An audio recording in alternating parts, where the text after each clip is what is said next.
자, 이거 설명드릴 게 있는데 화면 좀 보세요.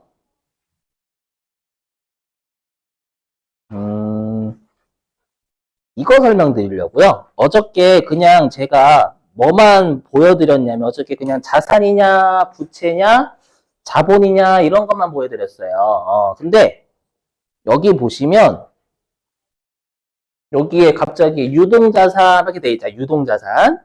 이런 거. 유동자산 여기 유동자산이라는 게 있고요. 그 다음에 여기 로마자 2번에 비유동자산 이렇게 있죠, 여러분들. 유동, 비유동. 그리고 부채도 마찬가지로 여기 보시면 유동 부채라는 게 있고요. 그 다음에 비유동 부채라는 게 있어요.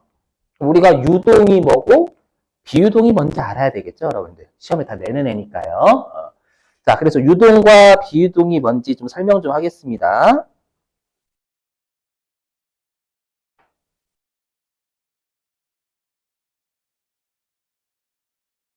자, 일단 가로는 무시하시고요. 뭐냐면 우리가 자산하고 부채 있죠. 자산하고 부채는 방금 보셔서 아시겠지만 자산, 유동자산과 비유동자산이 있고요. 부채, 유동부채와 비유동부채가 있어요. 그죠? 이거를 어떤 걸로 구분하냐면 12월 31일을 우리가 보고기간 종료일이라고 한다고 했죠, 어저께. 12월 31일로부터요. 여러분들, 우리 자산을 가지고 있으면 나중에 내가 팔면 뭐가 돼요? 돈이 나가요, 들어와요? 나중에 팔면. 들어오죠. 그래서 여기 자산은 12월 31일로부터 1년 이내에 돈이 들어오는 자산이면 유동자산이고요. 1년을 초과해서 돈이 들어오는 자산이면 비유동자산이다라고 해요.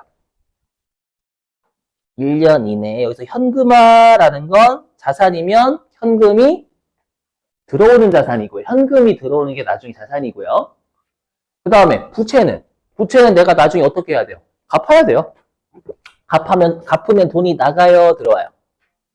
나가요. 맞죠? 그래서 여기 부채는 12월 30일로부터 1년 이내에 갚는 게 상환이죠? 1년 이내에 갚는 부채, 갚아야 되는 부채면 유동부채인 거고요. 맞죠? 1년을 초과해서 갚는 부채면 우리가 비유동부채라고 합니다. 어렵진 않으시죠, 여러분들? 자, 그러면 이제 여러분들이 외워주실 게, 그러면 우리가 유동자산, 비유동자산, 유동부채, 비유동부채가 뭐가 있는지를 꼭 외워주셔야 되는데, 특히 여기서 조금 복잡한 게요. 여기 자산이 좀 복잡해요. 맞죠? 이 자산을 꼭 순서대로 외워주셔야 됩니다. 순서대로. 반드시 암기. 네. 일단, 여기 보시면, 여기 자산 쪽에, 제가 좀 크게, 왜 안 보이네? 자, 여기, 로마자 1번 유동자산 있죠? 유동자산에 다시 보시면 어떠한 자산이 있냐면 여기 당좌자산이라는 게 있고요. 보이시죠? 당좌자산이라는 게 있고 아래 여기 재고자산이라는 게 있잖아요. 그죠? 그래서 결론부터 말씀드리면 자산은 유동자산은 띄고 할게요. 당좌자산과 재고자산이다라는 거예요. 근데 자산은 우리가 어저께 내 거다라고 했죠. 좀 약간 뭐라고 해야 돼? 약간 초보적인 용어라면 내 거다라고 했잖아요.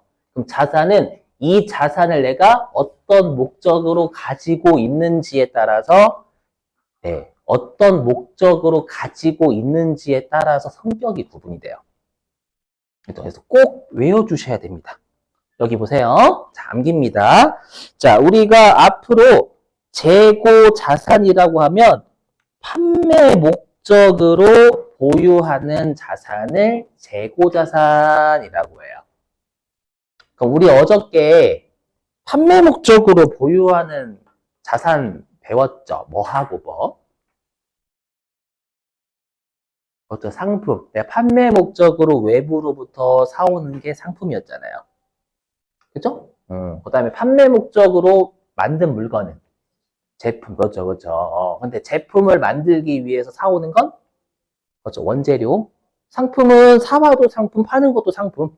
맞죠? 하지만 제품은 사올 때는 원료와 재료고, 팔 때는 완성품이니까 제품. 이렇게 구분이 되는 거예요, 여러분들. 그래서 이 화면 보시면, 여기 재고자산 쪽에 보이세요? 여기 상품, 우리가 어저께 배웠던 상품, 제품, 제공품 나중에 할게요. 원재료. 이런 것들이 재고자산이다라는 거예요. 그러니까 여러분들이 어떠한 목적으로 가지고 있는지 알아야 여러분들이 말 문제나 계산 문제 맞출 수 있겠죠. 그렇죠? 그래서 일단 재고자산은 판매 목적으로 보유하는 자산이다라는 걸 외워주셔야 여기에 속하는 계정 과목이 아닌 것을 이렇게 물어본단 말이에요, 시험에서. 아셨죠? 암기해 주시고. 근데 제가 방금 어떻게 설명드렸냐면 여기.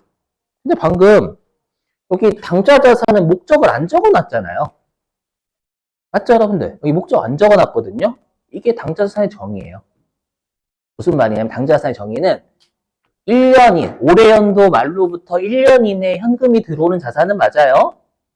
맞는데 판매 목적으로 보유하는 재고 자산이 아니면 다 당좌 자산이 되게 정의입니다. 그래서 당좌 자산 목적이 없어요. 그냥 1년 이내에 돈 들어오는데 판매 목적 아닌 자산이면 다 당좌 자산으로 갑니다. 전부 다. 아시죠? 이렇게 그냥. 자, 그러면 이제 비유동 자산이라는 거 해볼게요. 여기 비유동 자산.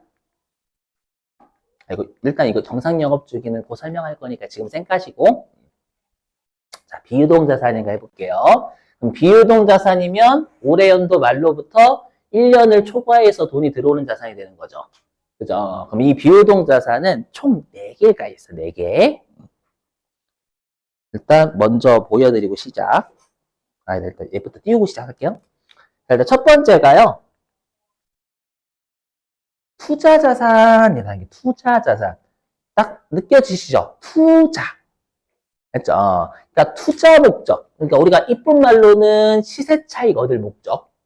그러한 목적으로 보유하는 자산을 우리가 투자 자산이라고 합니다. 그래서 여기 화면 좀.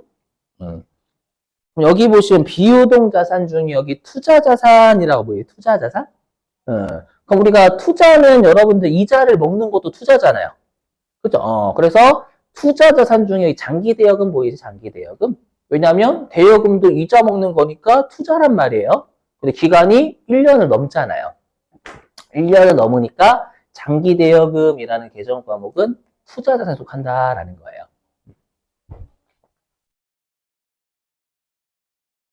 그래서 목적 자체를 좀 외워주셔야 됩니다. 투자 목적으로 보유하는 게 투자 자산. 두 번째.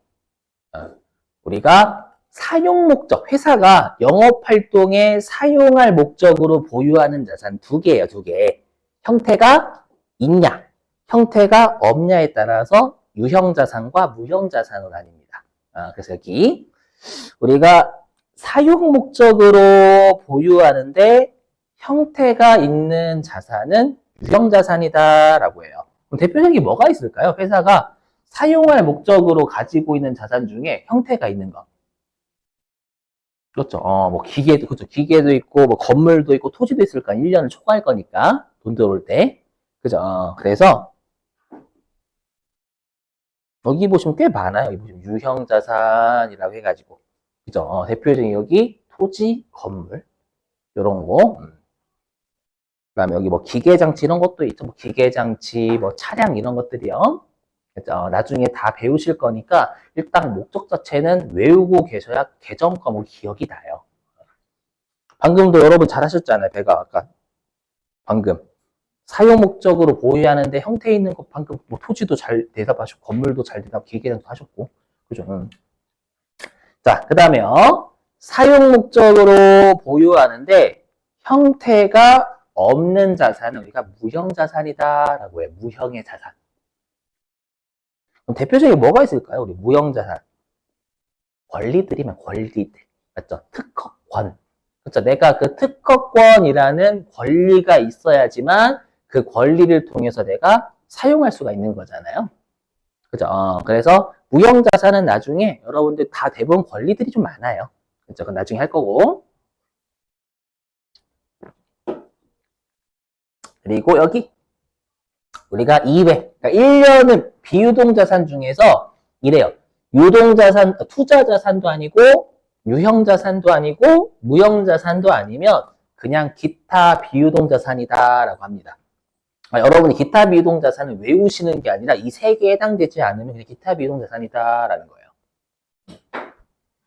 자, 그럼 이제 이 아래에 있는 정상 영업주기라는 거 설명 좀 할게요. 이거 말문제 대비 실기용은 아닙니다. 말문제 대비 뭐냐면 여러분들 우리가 공장에 조선업 아시죠? 배 만드는 업종? 배 만드는 업종이라든지 그 다음에 비행기 만드는 업종 있잖아요. 얘네들은 비행기나 배가 제품이 되겠죠. 만드는 거니까 판매 목적이잖아요. 근데 우리가 조선업 같은 경우에는 배를 만들 때 1년 이내에 만들 수 있어요? 아직 못 만들어요. 맞죠? 1년을 초과해서 여러분들 배가 완성이 되고 돈이 들어온단 말이에요. 그러면 이제 어떤 괴리감이 생기냐면 얘는 판매 목적이니까 조선업에서의 배는 판매 목적이니까 재고자산이거든요. 그럼 유동자산이 돼야 되잖아요. 그죠? 근데 방금 유동자산은 12월 30일로부터 1년 이내에 현금이 들어온 자산이란 말이에요. 그죠? 근데 방금 조선업 같은 경우에는 주문을 먼저 받죠. 주문을 받아서 배를 완성시킨 다음에 팔아서 돈 들어오잖아요. 그죠? 그 기간이 1년을 넘는단 말이에요. 업종의 특성상. 맞죠? 대략 한 3년, 5년 정도 걸리는 걸 알고 있어요. 만드는데. 그러면 우리가 1년을 초과해서 돈이 들어오니까 얘는 다시 비유동자산이잖아요. 그렇죠? 그러면 조선업에서의 배는 판매 목적이니까 재고자산이냐? 아니면 1년을 초과하니까 비유동자산이냐가 문제가 되는 거예요. 그렇죠? 이게 뭐냐면 정상 영업주기는 업종의 특수성 있죠? 업종의 특수성을 고려하자라는 뜻이에요. 무슨 말이냐면 원래부터가 조선업 같은 경우에는 여기 있죠. 물건을 만들 때부터 팔기까지 대금화, 현금화 시키는 기간까지가 원래부터 업종의 특성상 장기예요. 맞죠? 장기고. 그 다음에 비행기도 마찬가지고. 그 다음에 와인 제조업도 마찬가지죠. 숙성시키려면 여러분 꽤 오래 걸리잖아요. 그럼 업종의 특수성을 예외적으로 고려하자라는 거예요. 무슨 말이냐면 원래 조선업은 업종의 특수성상 1년을 초과해서 원래 돈이 들어오는 애인데 판매 목적이니까 재고자산으로 봐주자라는 거예요. 그래서 원칙은 1년 이내에 현금이 들어오는 자산이어야지만 유동자산이지만 알죠? 근데 업종의 특수성상 원래부터 얘네들은 1년을 초과해서 돈이 들어오는 자산인데 판매 목적이라면 재고자산을 분류한다라는 뜻이에요. 이해되세요? 그래서 시험에서 어떻게 장난치냐면 이렇게 장난쳐요. 우리가 자산이나 부채는 보고기간 종료로부터 반드시 1년 이내에 현금화 되는지의 여부에 따라서만 유동과 비유동으로 구분한다고 틀린 겁니다.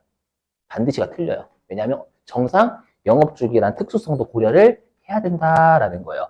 이거 정상 영업주기는 무시하고 이런 말도 써요. 조심하셔야 돼. 그건 낚시. 그럼 내가 정상 영업주기가 뭔지 알아야 될 거 아니에요, 여러분들. 나오면 뭔 소리야 이렇게 생각하지 마시고.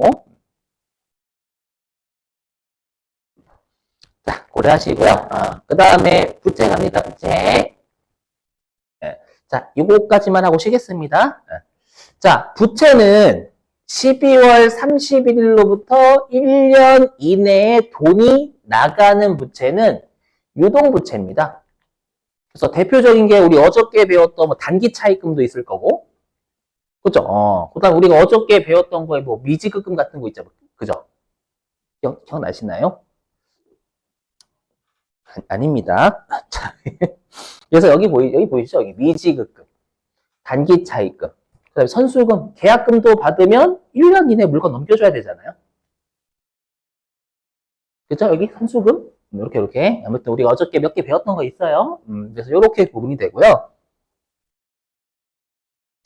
자, 그 다음에 우리가 12월 31일로부터 1년을 초과해서 돈이 나가는 부채를 비유동 부채다라고 합니다.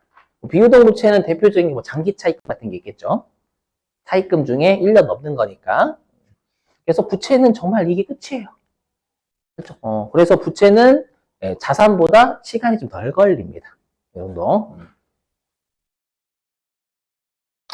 자, 그 다음에 자본 있죠.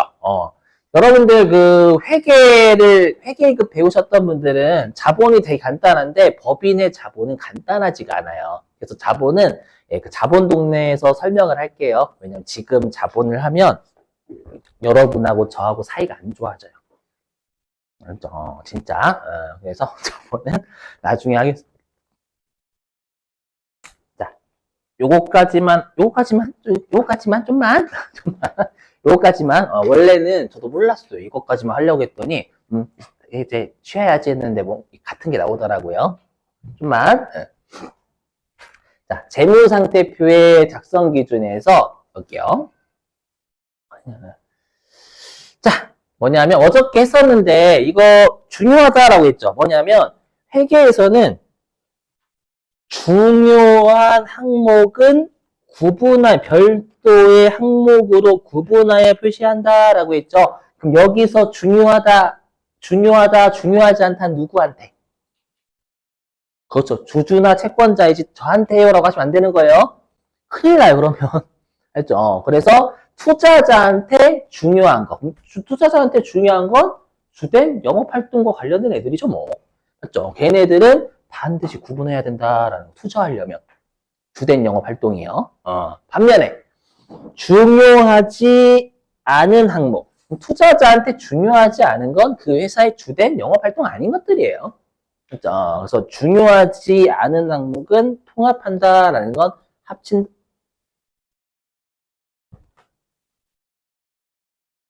뭐지? 이벤트인가?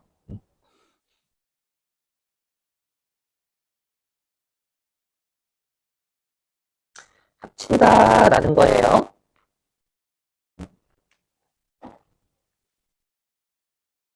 자, 그리고 총액추이. 들어보세요. 여러분들 제가 만약에 여러분들한테 돈 빌려드는 게 100만 원이 있어요. 그럼 제가 여러분들한테 채권이 있는 거죠, 채권. 100만 원이 있고, 그 다음 여러분들한테 돈을 빌린 게 60만 원 있대요.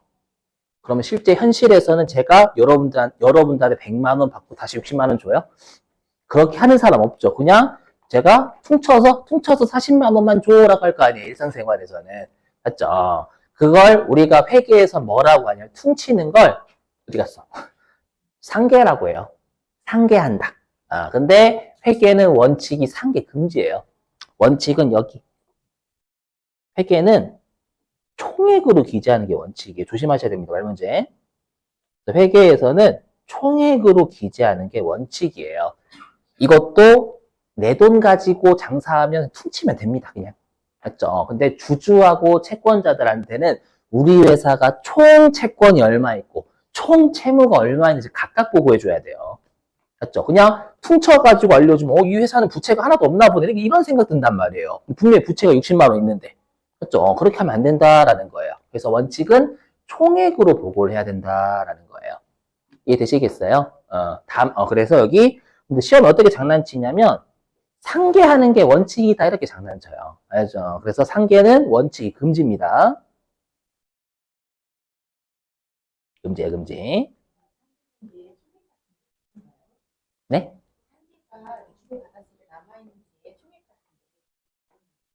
아니 달라요. 총액이라는 게 그냥 전체 금액이에요, 전체 금액. 전체 금액 다 각각 표시하라라는 거예요. 그러니까 성격이 다른 거. 최종 금액이 아니에요. 네, 최종 금액 아니에요. 거래 금액 전체입니다, 전체. 자, 이거는 아까 했던 거 넘어갈게요. 그겁니다. 원칙은 1년 이내면 유동, 1년 초과하면 비유동. 근데 정상 영업 주기도 고려하자 그 뜻입니다요. 그 다음에 이것도 똑같이 아까 했던. 자, 요거예요. 아까 여러분들 그 재무상태표 보셔서 아시겠지만 유동이 제일 꼭대기에 있었어요. 비유동이 꼭대기에 있었어요. 유동이 먼저였어요. 비유동이 먼저였어요. 그렇죠. 유동이 먼저였죠, 여러분들. 그죠? 그럼 유동이 현금 흐름이 빠른 걸까요? 느린 걸까요? 빠른 거예요. 맞죠? 그래서 여기 그래서 자산과 부채는 보셔서 아시겠지만 유동성이 높은 빠른 계정부터 배열한다라는 것까지 챙겨주시면 되겠습니다. 지루하실 거예요. 오늘 하는 게 좀 지루해요, 많이. 여러분이 견뎌내시고 자, 쉬셨다가 우리 9시래. 미쳤나봐. 미쳤나봐. 큰일 날 뻔했다. 8시 5분이죠. 미쳤나봐요. 자, 8시 5분에 2교시 할